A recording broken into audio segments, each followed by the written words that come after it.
Merci de nous rejoindre à Metro News. Bonsoir à toutes et à tous. Bienvenue dans notre première édition pour la semaine.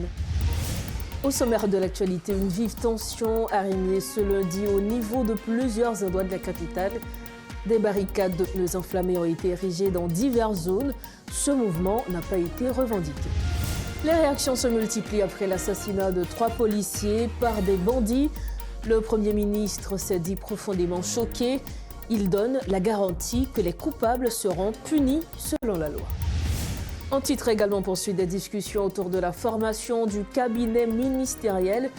Le Premier ministre Gary Conille s'est entretenu ce lundi avec des membres du Conseil présidentiel.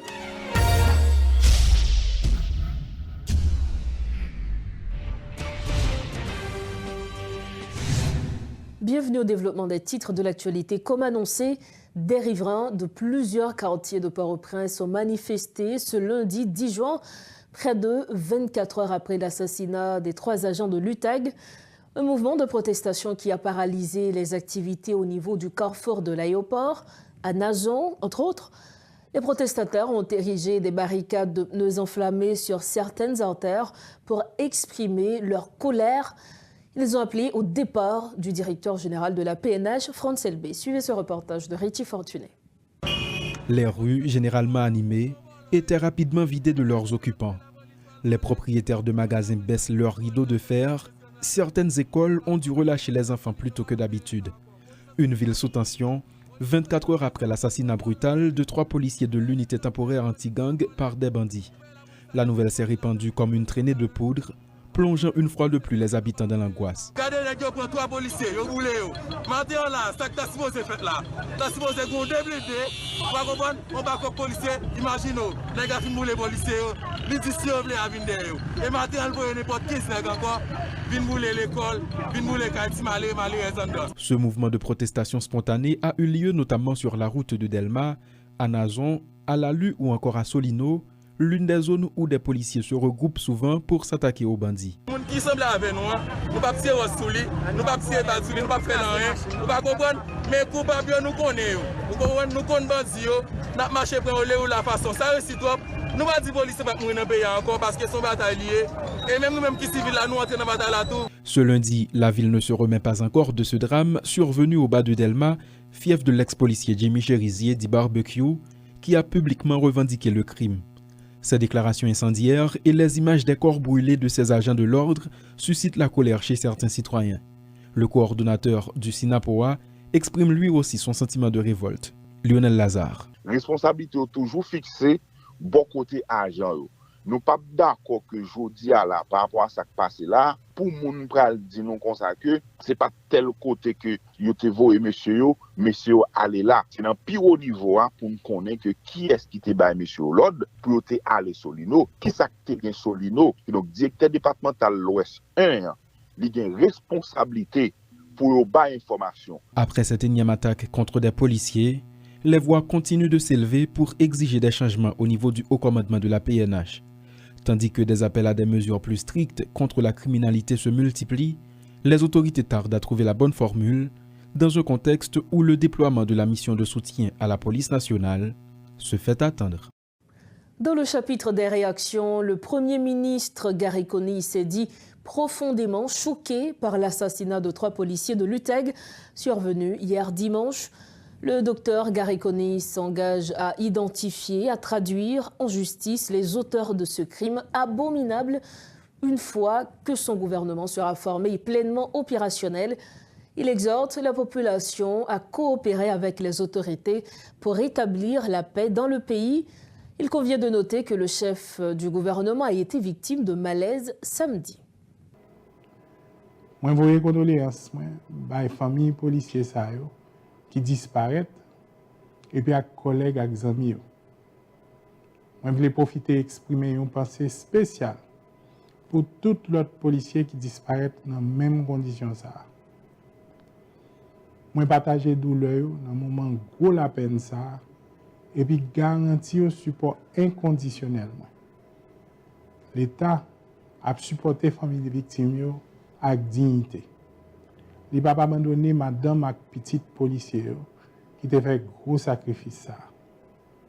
non héros ça yo, Ferme Tussemlin, Piton Wilkins Jean Junior et Clovis Peterson doit être gravé dans la mémoire collective là comme moun qui gen courage, dévouement et qui t'a sacrifié la vie pour protection communauté nous. Moi condamné à toute force les actes criminels ça yo et moi continuer pour engagement pour me bataille sans prendre souffle contre violence sans impunité. Pressé, faut que nous mettions la patte sur les gens qui commettent crime ça yo, arrêter yo, et puis traîner yo devant la justice. Nous tous devons mobiliser pour la justice blaye tout partout et pour Zach ça yo, pas arriver encore. Le gouvernement m'a informé et puis commencer le travail, je vais prendre toute disposition qui est nécessaire pour chercher trace tout bandit, quel que soit côté yo caché. Yo doit arrêter, yo doit juger et yo doit condamner d'après la loi. Moi réaffirmer détermination pour me renforcer mes mesures de sécurité pour protéger la police à tout compatriote et puis quel que soit étranger qui sur territoire national. Moun k'ap travail pour assurer sécurité nous mérite toute protection et soutien pendant que y a fait devoir. Moi demande population en pote coller à autorité pour bailler toute information qui t'a capable aider dans l'arrestation responsable des actes atroces ça. Sécurité et justice c'est un gros combat qui m'a des têtes collées pour garantir un avenir côté tout le monde a même droit et puis capable de vivre sans cœur sauter. Je dis, on a prié pour les héros qui disparaissent pour les familles, qui ont joindre force et courage dans un moment difficile. Sacrifice pas doit inutile. Et c'est pour le moment ça inspire nous redoubler les efforts pour nous bâtir une société côté la paix, la justice et la sécurité, blaye tout partout. La paix doit retourner. Les réactions se multiplient à la suite de l'assassinat des agents de l'UTAG dimanche. Le Conseil a présenté ses condoléances aux familles des victimes ainsi qu'à leurs collègues policiers, tout en réaffirmant sa détermination à renforcer la capacité opérationnelle de la police nationale d'Haïti sur le terrain. Pour sa part, l'Office de la protection du citoyen, OPC, a non seulement condamné l'assassinat des policiers, mais a également dénoncé le manque de protection des forces de l'ordre. Le protecteur Naïdouville a exigé des réformes au sein de la police nationale, accusé de complicité présumée avec les gangs. L'OPC a également appelé à la solidarité entre policiers et à des mesures concrètes des autorités de transition pour améliorer la sécurité en Haïti. Rappelons que toute cette violence intervient dans un contexte où le pays attend toujours l'arrivée de la force multinationale. Alors que le président du Kenya avait annoncé le déploiement d'un premier contingent le 23 mai dernier, environ 3 semaines plus tard, toujours rien. Parallèlement, le président William Ruto a annoncé lors d'une cérémonie religieuse que des troupes kenyanes seraient déployées en Haïti dans les 2 prochaines semaines. Une décision qui survient dans un contexte où les forces de l'ordre haïtiennes continuent d'être les cibles des bandits armés. Toujours concernant ce dossier, l'assassinat de 3 policiers de l'UTAG par le gang de Jimmy Cherizier provoque colère et indignation au sein des forces de l'ordre. Le coordonnateur du syndicat national de la police haïtienne réclame une enquête sérieuse afin de faire la lumière sur l'assassinat des 3 policiers de l'UTAG dans le quartier de Delma 18. Pour en parler de cet acte odieux, nous avons avec nous Carl-Henri Périclès, président de l'Association des vétérans et amis de la police nationale. Monsieur Périclès, bonsoir. Bienvenue à Metro News. Bonsoir Madame Batelmi, ça fait c'est un grand plaisir pour me participer dans l'émission ça. Et je salue tous les téléspectateurs et téléspectatrices qui branchent actuellement à travers le monde, qui branchent sur Métropole et à regarder Metro News. Alors, OC Président, Association des vétérans et amis de la police nationale d'Haïti, hier 9 juin, dans l'après-midi, gagné 3 policiers de l'unité temporaire anti-gang, UTAG, qui tombaient en babal, groupe armé Vivre Ensemble. Et au niveau de Delma 18, bien évidemment, premièrement, est-ce que vous êtes capable de retracer pour nous ce qui passé en M. Périclès? Et ça qui fait hier là, d'après l'information que nous gagnons, c'est pas, on nous dit c'est une opération isolée. Gagnons lutte tribale dans la police là. C'est-à-dire que à chaque fois, il y a un nouveau régime gouvernemental et que au niveau du haut commandement donc, de la police nationale d'Haïti, il y a des policiers regardés qui zélés, qui ont même si vous avez chef police, ok, eh bien, dans le sens pour prouver que c'est moins capable, eh bien, sur des fausses informations, les nègres font une opération qui est isolée, côté qui mettait vie policier en danger. Est-ce qu'on dit nous que c'est au commandement qui est responsable de la mort 3 policiers ça hier? Bon, c'est au commandement parce que la police nationale d'Haïti, c'est une institution armée hiérarchisée. Et donc, c'est une police bicéphale. La police nationale d'Haïti, il gagne la direction centrale de la police administrative, qui est la police préventive, et il gagne tout la police, et il gagne tout la direction centrale, donc de la police judiciaire, qui est la police répressive. C'est-à-dire, opération faite là, il gagne un rapport avec la direction centrale de la police administrative, DCPA, qui est la police préventive.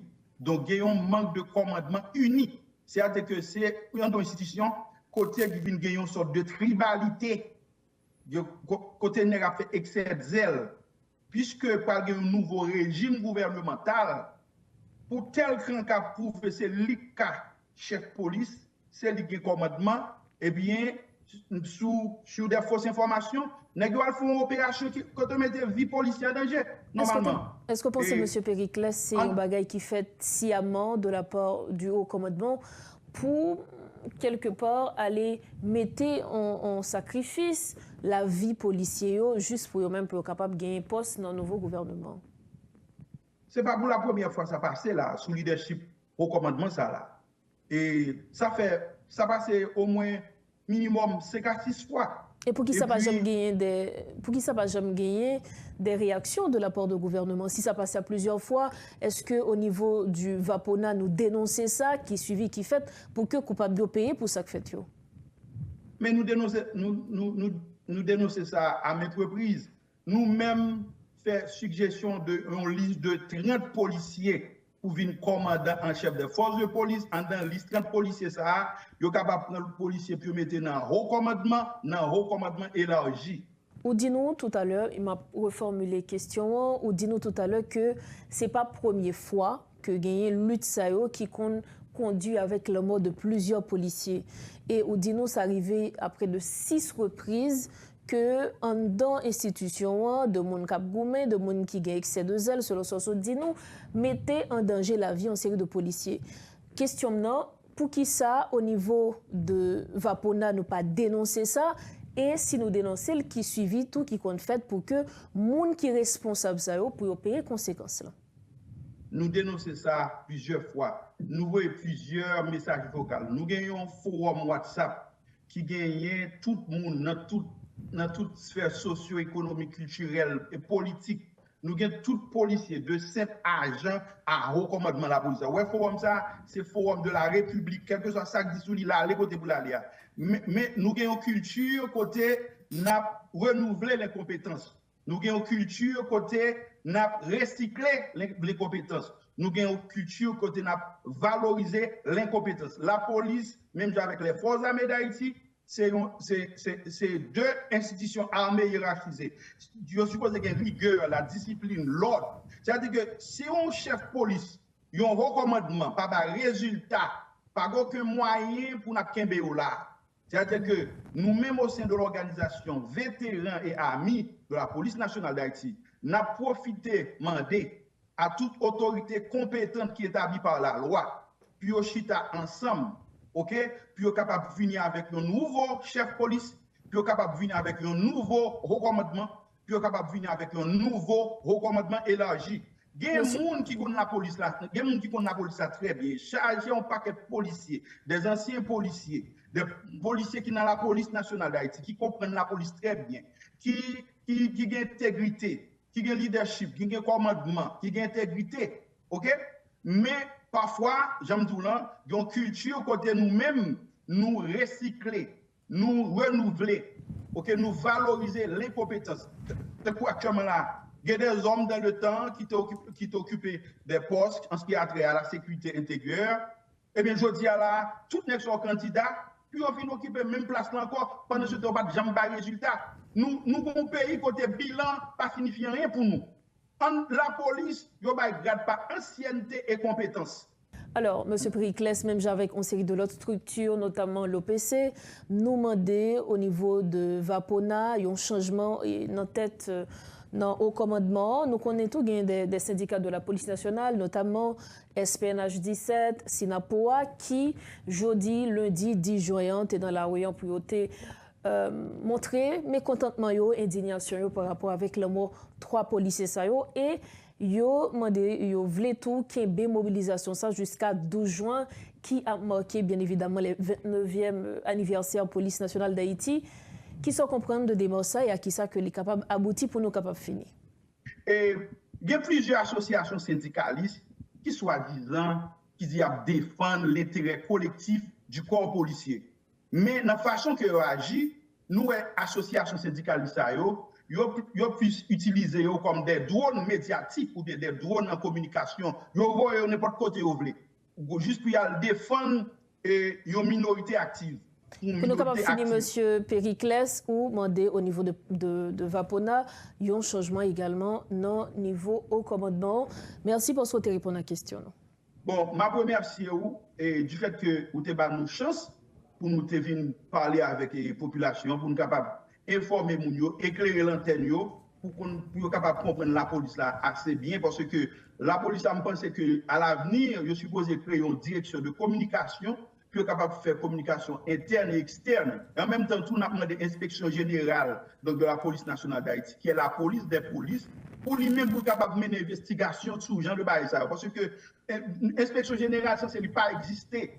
Tout problème, ça, au là, il va jamais faire rapport, il va jamais faire enquête pour dire tel policier, tel commandant, c'est vous-même qui est responsable, parce que à qui la faute, pas jamais gagner. Merci infiniment encore. Merci à vous. Merci. Voilà, c'est avec nous Carl-Henri Périclès, président de l'Association des vétérans et amis d'Haïti. Il est avec nous pour commenter l'actualité, notamment en ce qui a trait à la situation sécuritaire. Autre chapitre qu'on aborde dans ce journal, on parle à présent politique, poursuite des discussions autour de la formation du prochain gouvernement. Encore ce lundi 10 juin, le Premier ministre Gary Coney entendait finaliser la liste de son cabinet avec les membres du Conseil présidentiel de transition. Soulignons que le Premier ministre a poursuivi ses consultations après un malaise. Dans une vidéo diffusée dimanche, il a rassuré la population haïtienne sur son état de santé. L'occasion aussi pour le chef du gouvernement d'évoquer la situation sanitaire critique du pays. Il a souligné la nécessité de résoudre les problèmes sécuritaires et d'améliorer le système de santé gravement affecté par les gangs armés. Le secrétaire d'État américain Tony Blinken a réaffirmé l'engagement des États-Unis envers Haïti lors d'une rencontre avec l'ambassadeur Denis Hankins, annonçant une aide supplémentaire de 33 millions de dollars via l'USAID pour soutenir des organisations comme le PAM et l'UNICEF. Cette aide vise à fournir des denrées alimentaires, des soins de santé, de l'eau potable et à prévenir la violence basée sur le genre, s'ajoutant aux 146 millions de dollars déjà consacrés depuis 2023. Les discussions ont aussi abordé des mesures de sécurité et le besoin de soutien financier durable pour garantir la stabilité à long terme en Haïti. Autre information, des dizaines de personnes handicapées ont organisé un sitting devant les locaux de la ville d'accueil ce lundi en vue d'exiger leur intégration dans les espaces de décision du pays. Des jeunes, des personnes âgées souffrant d'une déficience physique, des enfants tirent la sonnette d'alarme et demandent au prochain gouvernement de se pencher sur le sort des handicapés qui sont souvent marginalisés. Un mouvement qui a créé un embouteillage monstre à Bourdon, selon les constats. Suivez ce reportage de Rodolphe Fierluy. Sous un soleil de plomb, des dizaines de personnes handicapées font passer leurs revendications. Nous avons demandé l'intégration handicapée dans tout le pays. Et on voulait éliminer le bureau secrétaire d'État. On voulait pour le ministère secrétaire d'État, pour le ministère direct. Parce que chef, jour nous dit à un pays en sécurité, nous avons handicapé à quel moment. Mais si nous avons un ministère, nous avons survivre. Si nous n'avons pas survivre, qui m'a demandé l'arrière. Cette catégorie sociale est toujours mise à l'écart et c'est une insulte, ont-ils souligné. Je retraite mon handicapé la caillou. Est-ce que c'est comme ça retraite mon handicapé dans l'autre pays, spécialement Haïti. Côté, un ministre était pour prendre une décision pour cadrer tout secrétaire d'État. Pendant ce temps, il va informer si secrétaire d'État mon handicapé. L'État haïtien doit mettre en place des politiques publiques en vue de prendre en considération les cas des handicapés. Nous disons non, il faut que le secrétaire d'État continue. Mais pour pas, si notre job est éliminé, mais pas nous, pas de cap. Le regroupement des organisations pour la défense des droits de l'homme des personnes handicapées a organisé un mouvement de protestation devant l'entrée de la villa d'accueil en vue d'exiger le respect de leurs droits. D'ailleurs, ils exigent que le droit des personnes handicapées soit respecté, que ce soit dans la sphère publique ou privée, notamment dans la sphère publique. Il faut qu'il y ait un ministère selon leurs revendications pour les personnes handicapées. Il faut que leurs droits également soient respectés dans les différentes institutions, que ce soit à la banque, dans les établissements scolaires, dans d'autres institutions publiques ou privées. Voilà les principales revendications des personnes handicapées qui sont plus d'une dizaine à se masser devant l'entrée de la villa d'accueil. Donc ce qu'ils réclament maintenant, c'est de ne pas éliminer l'institution qui est là pour les personnes handicapées, mais plutôt de la renforcer ou encore de créer un ministère pour les personnes handicapées. Paul Léel et Rodolphe Pierre-Louis pour Télémétropole. Pour clore la page nationale de Métro News, plus d'une vingtaine de jeunes issus des quartiers défavorisés, notamment La Saline, Cité Soleil, Bel Air, entre autres, ont bénéficié d'un programme de réinsertion à travers Haiti Teen Challenge. Le pasteur Julio Volsi, l'instigateur de ce mouvement, explique que c'est une façon d'apporter sa contribution dans la lutte contre le banditisme en Haïti. Ces jeunes qui s'adonnaient à des activités peu recommandées ont suivi des séances de formation pendant 18 mois, notamment sur des compétences de vie. Ce programme permettra aux jeunes d'intégrer des universités de la capitale. Reportage, Rodolphe Fierluy. Âgé d'une vingtaine d'années, ce jeune garçon partage une partie sombre de sa vie avec les autres. Je viens de fumer cigarette pour moi. Et fumer à un niveau qui est élevé, par poche, dans le programme. Les moments où je pour manger, c'est fumer avec. Et là, on va l'école, là, on pense à l'école. Puis souvent, moi, je passe dans sur place sur les sétanes. Vous voulez jouer l'école là, boire l'alcool et puis fumer. Jusqu'à ce qu'on commence à respecter maman, entre état et même arriver dans le milieu. Des témoignages qui poussent à réfléchir et qui laissent sans mots de nombreux participants dans le public. Puisque c'est seulement maman, papa qui t'a promis à la vie pour te pensionner nous, ça ne fait pas de temps pour te contrôler, ça n'a mené comme activité. Ça te donne liberté pour te faire sembler. Tu commences à fréquenter des amis qui étaient dans toute vie pratique, tant que consommer, drogue avec alcool. Titulaire de cette activité, le pasteur Julio Volsi fournit quelques détails. C'est une institution qui est là pour attirer jeunes et qui prend direction capable qui mauvaise. Un jeune qui sont dans le quartier populaire, Cité Soleil, Grand Ravine, Fort-Mercredi, Ibadelma, Calaran, et jeunes qui sont dans la drogue, jeunes qui sont dans la gang, et jeunes filles également qui étaient obligées à cause de présence, et pas de bonne présence des parents dans la vie, qui sont obligés à vendre pour vivre, et jeunes qui sont dans la prostitution.